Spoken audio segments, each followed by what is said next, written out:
La séduction.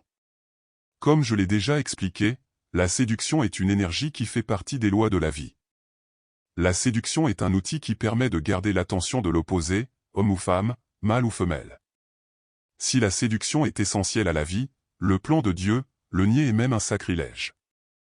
La séduction est même essentielle dans la vie du couple, car chaque jour il faut s'assurer que cette énergie d'attraction est présente. Si la séduction ne fonctionne plus dans votre relation est en danger.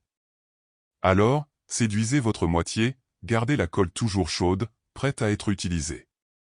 La séduction et la cupidité vont souvent de pair, mais la convoitise de ce qui vous appartient ou de ce qui est libre, ne cherchez pas le karma pour votre vie. Nous avons la responsabilité d'éviter la cupidité, ou le désir répréhensible, parce que tout désir n'est pas mauvais. Ceci est présent dans l'Écriture, par exemple, dans le livre de Job, à un moment où Job, se lamentant sur son sort, cherche des réponses qui justifient le mal qui le hante. Job 31 verset 1. J'ai fait un pacte avec mes yeux pour ne regarder avidement aucune jeune fille. Tout le monde est responsable de ses actes, donc ils sont responsables de s'assurer que leur engagement est respecté. Si l'engagement est rompu, il vaut mieux que ce ne soit pas votre faute. La séduction se pratique principalement de deux manières, par ce que nous voyons, par ce que nous entendons. La séduction a aussi plusieurs formes, à la séduction physique et la séduction du matériel ou du capital. Ces jours-ci, j'ai entendu un orateur dire que Christ était riche. C'est un sacrilège parce qu'il est bien écrit que Christ a été financé par les croyants. Il avait un trésorier, parce que tout doit avoir de l'ordre et de la décence, donc il doit avoir la preuve que l'argent est bien dépensé. La parole ne condamne pas correctement la richesse, mais la valeur qui lui est donnée. Cependant, il conseille de ne pas l'être, parce que ceux qui ont beaucoup d'argent ont besoin de s'inquiéter de cela et non de la vie, alors ne cherchez pas le karma qui viendra tôt ou tard, la plupart du temps il viendra tard. Un exemple de ceci est dans Matthieu 12 verset 22, qui dit ce qui suit. Quant à ce qui a été semé parmi les épines, c'est celui qui entend la parole, mais les soucis de cette vie et la séduction des richesses noient le message, le rendant stérile. Le problème survient, quand l'argent ou sa poursuite l'empêche d'être agréable à Dieu, ce qui revient à dire agréable à la vie. Où est ton trésor? Ton cœur est là, n'est-ce pas? La plupart du temps, nos plans échouent, parce que nous ignorons les lois de l'univers, les lois de Dieu. La séduction se fait essentiellement par les mots et la musique.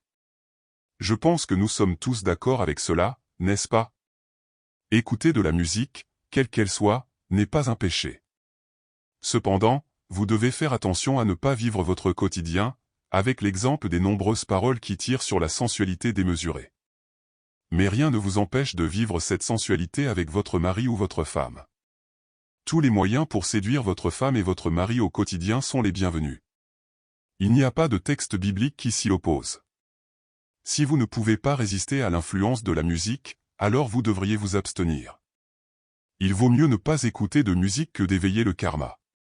Cette importance est aussi importante pour la musique qui est dite du monde que la musique qui est dite de l'Église ou pour Dieu. Ni toute musique a un message convenant. Chaque type de musique exerce une influence sur notre esprit et le message n'est pas toujours tout à fait bon, y compris celui de l'Église. L'exemple biblique dans le livre de Daniel 3 verset 7. Par conséquent, à l'instant même où tous les peuples entendirent le son de la trompette, du fifre, de la harpe, de la cithare, du psautier et de toutes sortes de musiques, tous les peuples, toutes les nations et toutes les langues tombèrent et adorèrent la statue d'or que le roi Nebuchadnezzar avait érigée.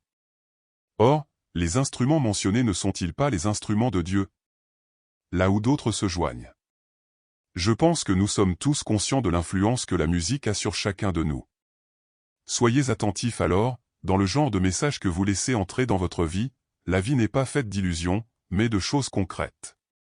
Le nom Nebuchadnezzar signifie Nebo, et Nebo signifie protéger vos frontières.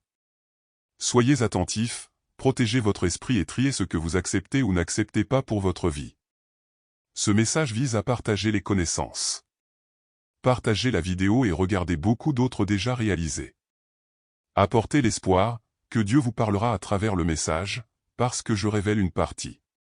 Comme le dit la parole, nous le savons en partie, parce que tout est complété ensemble, où l'Esprit révèle la plénitude.